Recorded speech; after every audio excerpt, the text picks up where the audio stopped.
दोस्तों नमस्कार। आइए आज की इस वीडियो में बात करते हैं कबीर साहिब को लेकर।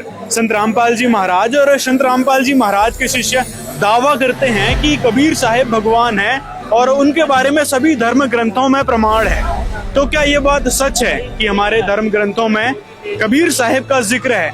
तो आइए बात करते हैं संत रामपाल जी महाराज के एक शिष्य से। आप लोग दावा करते हैं और विशेषकर संत रामपाल जी महाराज दावा करते हैं कबीर साहिब के भगवान होने को लेकर कि हमारे धर्म ग्रंथों में प्रमाण है। क्या कहना चाहेंगे आप? देखिए सर, पहले तो मैं कबीर जी के बारे में कुछ बताना चाहूंगा आपको। ये हमारा बहुत ही बड़ा दुर्भाग्य है। एक महान छवि जो कबीर जी है, उनका चैप्टर हमने कभी मानकर क्लोज कर रखा था, लेकिन अब जब हमने वास्तविकता के साथ कबीर साहब के साहित्य को पढ़ा, उनकी जीवन लीलाओं को उनको पढ़ा, तो उसके आधार पर हमने पाया कि जो कबीर जी है वो पूर्ण परमात्मा है। आज संत रामपाल जी महाराज जी के सानिध्य में हमने सभी धर्म ग्रंथों में अपने चारों वेद हो गया, गीता जी होगी, कुरान शरीफ हो गया, गुरु ग्रंथ साहिब हो गया, बाइबल हो गया, इसमें प्रमाण करके बता दिया है कि वो जो परमात्मा है उसका नाम कबीर है। और सर ये आज की बात है कि आज के टाइम में जो कबीर जी वाला चैप्टर है ये बहुत ही क्लोज हो चुका है, बहुत ही इसकी फेमस हो चुका है जो कबीर जी वाला चैप्टर है। जैसे बोलते हैं कि जो वेदों में है वो कबीर नहीं है, वो कवि आया है। तो उसके ऊपर अगस्त्य संहिता के श्लोक 40 में लिखा है कि प्रहलादोपि कबीरस्तु कुजे सिंह च शोभने तदो वेदांत सनिष्ठ क्षेत्र वास्ता सदा। इसमें मूल संस्कृत में कबीर लिखा है और उसका सरलार्थ करके जो पंडित सुदर्शन जी है उन्होंने इसका अर्थ किया है कबीर जी। और जैसे बोलते हैं जो आज के अज्ञानी धर्मगुरु, जो अज्ञानी लोग बोलते हैं कि वो का वो कैसे हो गया, तो उसके बारे में गीता अध्याय 15 श्लोक 17 में विभर्ति शब्द आया है। तो विभर्ति का अर्थ वहां पे धारण करना किया गया है। ब्रह्म संहिता के अध्याय 5 के श्लोक 44 में विभर्ति शब्द आया है, तो वहां पे विभर्ति और विभर्ति का अर्थ धारण करना ही लिखा है। तो जो लोग इसमें उलझे रहते हैं कि विभर्ति विभर्ति कबीर कबीर, तो उनके लिए डायरेक्ट यहाँ पर पंडित सुदर्शन जी ने संस्कृत में अनुवाद करके बता दिया गया है, वो कबीर जी के बारे में ही कहा गया है। तो आइए सर हम आपको अपने धर्म ग्रंथों में साबित करके दिखाते हैं। जी सर देखिए, ये हमारे पास ये ऋग्वेद है। ये ऋग्वेद का मंडल नंबर 9 सूक्त 96 मंत्र 17 है। इसमें लिखा है कि शिष्युम जज्ञानम हरियंती मुजंती शुभंती मरुतो वहीनम गणेन कबीर गिरबी काव्याना कबीर संतसोम पवित्रम मति तिरेबन। इसमें मूल संस्कृत में ये लिखा है कि जो परमात्मा इस धरातल पर आता है वो शिष्य रूप धारण करके आता है। उसकी जो स्टार्टिंग की होती है कबीर गिरबी काव्याना कबीर संतसोम, वो प्रसिद्ध कवियों की पदवी को प्राप्त होता है। वो लोकोक्ति दोहों के माध्यम से अपना ज्ञान देता है, लेकिन वो वास्तव में पूर्ण परमात्मा होता है। इसमें कबीर जी के बारे में कहा गया है। जैसे आप इसका अगला श्लोक भी पढ़ोगे, ऋषि मना या ऋषिकृत स्वसा शस्त्रनीत पदवी कवि नाम। यहाँ पे देखिए मूल संस्कृत में लिखा है कि पदवी कवि नाम तृतीयम धाम महिष शासन सोम विराजम अनुराजती सतुब। यहाँ पे लिखा है कि ऋषि मना या ऋषिकृत स्वसा शस्त्रनीत, वो जब परमात्मा इस धरातल पर आता है वो प्रसिद्ध ऋषियों की पदवी को प्राप्त होता है। सहस्त्रनीत हजारों वाणियों से अपना प्रचार करता है और पदवी कवि नाम प्रसिद्ध कवियों की पदवी को प्राप्त होता है। इसमें हमें ऋग्वेद से बिल्कुल स्पष्ट हो चुका है। उसके बाद सर मैं आपको ऋग्वेद के बाद अपना अथर्ववेद दिखाना चाहूंगा। सर आप थोड़ा यहाँ पर फोकस करिएगा। ये हिंदू धर्म में मान्य पवित्र अथर्ववेद है। इसके सर मैं आपको अथर्ववेद, ये यहाँ पर देखिए आप चतुर्थ कांड अनुवाक का मंत्र 7 लिखा है। इसमें लिखा है कि यथर्वाणम पितृदेव बंधु बृहस्पतिम नमसा च गच्छात स्वयं विशेषम जनिता यथा स कबीर देवो ना दबाया स्वादान। इसमें भी डायरेक्ट कबीर देवो लिखा है, कबीर देव का नाम इसमें डायरेक्ट लिखा है। इसमें लिखा है कि पितृदेव बंधु भक्तों का विधिवत साथी, बृहस्पतिम जो सबसे बड़ा है, विशेषम जनिता असंख्य ब्रह्मांडों का जनिता, कबीर देव ना दबाया स्वादान, वो कबीर देव है। यहाँ पर हमारे अथर्ववेद ने भी ये बात सिद्ध कर दी कि वो कबीर देव जी है जो असंख्य ब्रह्मांडों के रचयिता है। देखिए सर, ये हमने आपको अभी 2 वेदों से सिद्ध करके बता दिया। जैसे ऋग्वेद हो गया, ये आपने देखा, ये अथर्ववेद हो गया। उसके बाद ये आप जी ने देखा कि ये ऋग्वेद हो गया।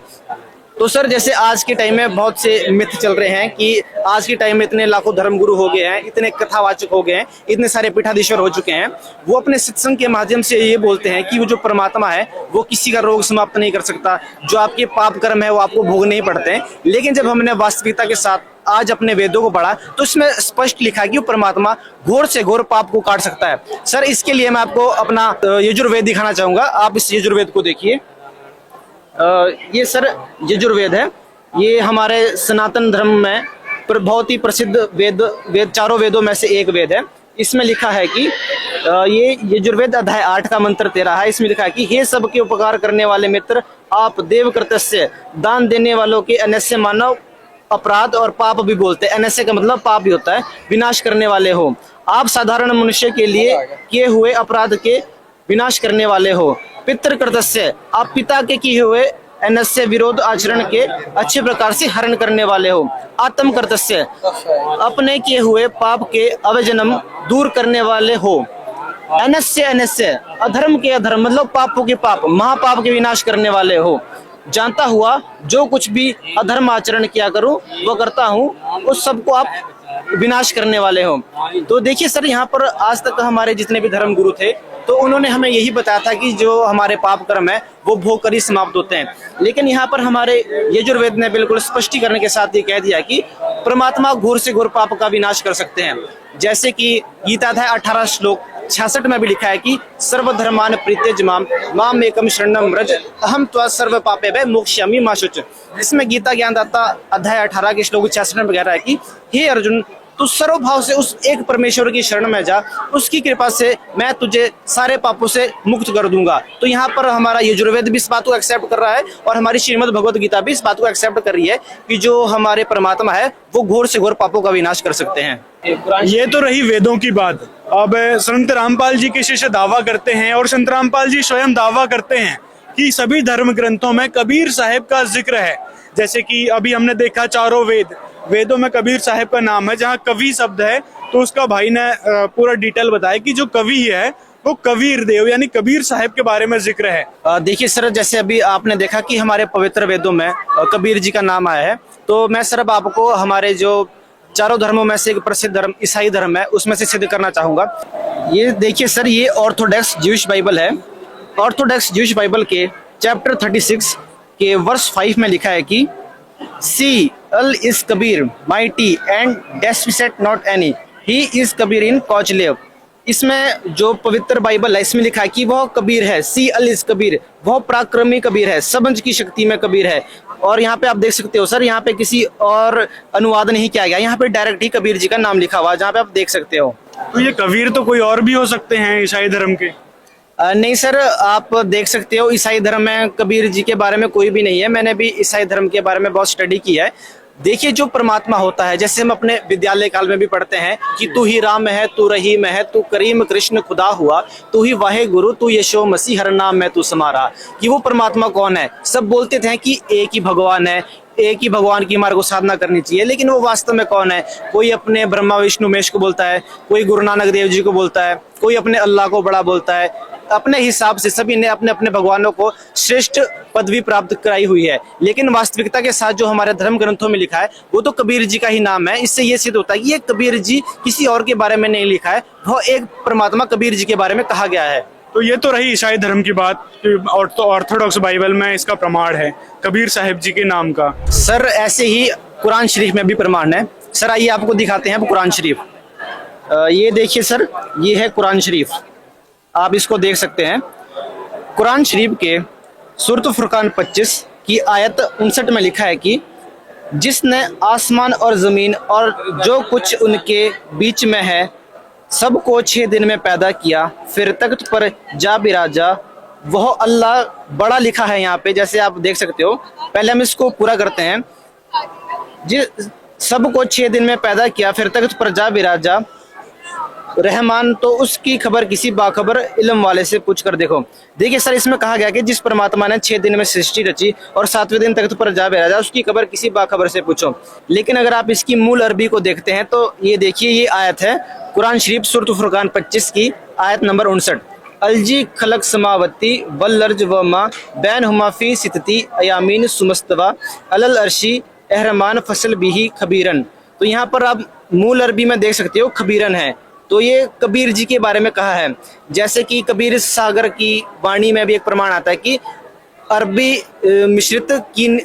संस्कृत मिश्रित कीनी कबीरा। तो यहाँ पर कहा है कि जो अरबी में जो कबीर शब्द है उसका कबीरा किया गया है। जैसे मुस्लिम धर्म के जो लोग हैं वो बोलते हैं कि वो परमात्मा बड़ा है, वो अल्लाह बड़ा है।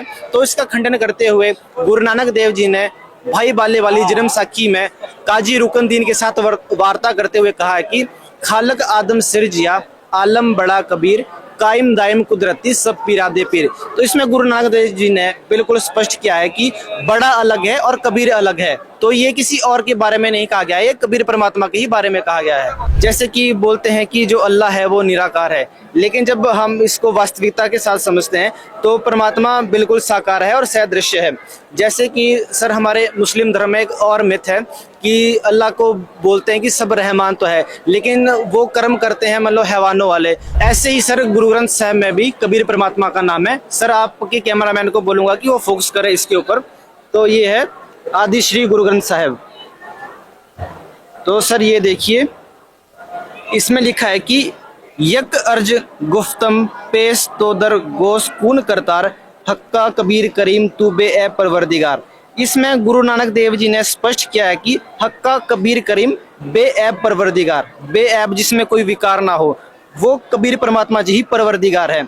तो जैसे सर अभी आपने पहले हमारे पवित्र वेदों में देखा, और उसके बाद कुरान शरीफ में देखा, फिर आपने बाइबल में देखा, अब आपने गुरु ग्रंथ साहिब में भी देखा। तो इससे ये सिद्ध होता है कि जो कबीर जी है वो पूर्ण परमात्मा है और पूर्ण परमात्मा के बारे में सभी धर्म ग्रंथों में जिक्र है। और क्या कहना चाहेंगे आप जो लोग अभी भी मानने को तैयार नहीं है, वैसे विशेषकर जो गुरु बन बैठे हैं, गुरु पदवी में हैं और जो विशेष पोजीशन में हैं, वो कहते हैं कि भाई कबीर कोई भगवान ही नहीं है, वो तो एक जुलाहा थे, कवि थे। सिख धर्म के लोग उनको भगत मान बैठे हैं। क्या कहना चाहेंगे आप, क्या संदेश देना चाहेंगे ऐसे लोगों को जो प्रमाण देखकर भी नहीं मानने को तैयार है? देखिए सर, इसमें अगर वो प्रमाण देकर भी नहीं मानते तो ये तो एक तरीके से अज्ञानता ही है। जब हमारे सभी पवित्र धर्म ग्रंथों में उस परमात्मा के बारे में कहा है, उस कबीर परमात्मा के बारे में कहा है, वो लोग ये सोचते हैं कि कबीर साहब जी आज से 600 साल पहले आए थे, लेकिन ये वास्तविकता नहीं है। जैसे एक पवित्र यजुर्वेद है, यजुर्वेद के अध्याय 40 के मंत्र 8 में आता है कि वो कबीर परमात्मा है जिसका कभी मरण नहीं हुआ, वो अविनाशी परमात्मा है। वो कबीर परमात्मा जी हर युग में आते हैं। जैसे कबीर साहब की वाणी है, कबीर सतयुग में सत सुकृत कह टेरा, त्रेता नाम मुनिंदर मेरा, द्वापर में करुणा में कहाया, कलयुग नाम कबीर धराया। ये उनकी मान बढ़ाई हो सकती है अगर वो ये वाणियां को सुनकर भी ना समझे, इतने सारे एविडेंस को देखकर भी वो ना समझे। जो कबीर देव जी है वो अविनाशी परमात्मा है और वो आदि से लेकर अभी तक विराजमान है। तो सर संत रामपाल जी महाराज जी के सानिध्य में आज कबीर साहब जी के जो जितने भी प्रमाण मिलते हैं, इसका श्रेय हमारे संत रामपाल जी महाराज जी को जाता है। मैं संत रामपाल जी महाराज जी का बहुत बहुत ही धन्यवाद करता हूँ कि उन्होंने एक परमात्मा के बारे में हमारे सभी धर्म ग्रंथों में प्रमाणित करके बता दिया है कि वह कबीर है और उसका नाम सभी धर्म ग्रंथों में आता है। ये नहीं है कि वो सिर्फ हमारे सनातन धर्म ग्रंथों में आता है, वो मुसलमानों की कुरान शरीफ में भी आता है, ईसाइयों की बाइबल में भी आता है और गुरु ग्रंथ साहिब में भी कबीर साहब जी का नाम आता है। धन्यवाद सर। सत साहब जी। तो दोस्तों, ये थी सच्चाई हमारे धर्म ग्रंथों की जो संत रामपाल जी महाराज ने हमारे समक्ष रखी है कि हमारे पवित्र धर्म ग्रंथों में आखिर क्या लिखा हुआ है, कौन से भगवान का जिक्र है। वैसे तो हमारे धर्मगुरु कहते आ रहे हैं कि भाई ब्रह्मा विष्णु महेश से ऊपर कोई शक्ति ही नहीं है, ये ही सर्वे सर्वा हैं। इसी प्रकार इस्लाम धर्म के जो मुल्ला काजी हैं वो बोलते हैं कि भाई अल्लाह है वो निराकार है, उसका नाम ही नहीं है, उसका कोई स्वरूप नहीं है। ऐसे बहुत सारी जो भ्रांतियां हैं ये लोग फैलाते हैं। ऐसे सिख धर्म के लोग हैं, ईसाई धर्म में भी यीशु मसीह को ही सुप्रीम मान बैठे हैं। तो यहाँ पर कबीर जी के बारे में भी सिख धर्म के ग्रंथ बाइबल में भी मिलता है प्रमाण। तो ये सारी सच्चाई संत रामपाल जी महाराज ने आज हमारे समक्ष रखी है। आपको प्रमाण कैसा लगा और वीडियो कैसा लगा हमें कमेंट बॉक्स में अपनी राय जरूर बताएं और हमारे चैनल को भी सब्सक्राइब कर लें। मिलते हैं किसी और वीडियो में।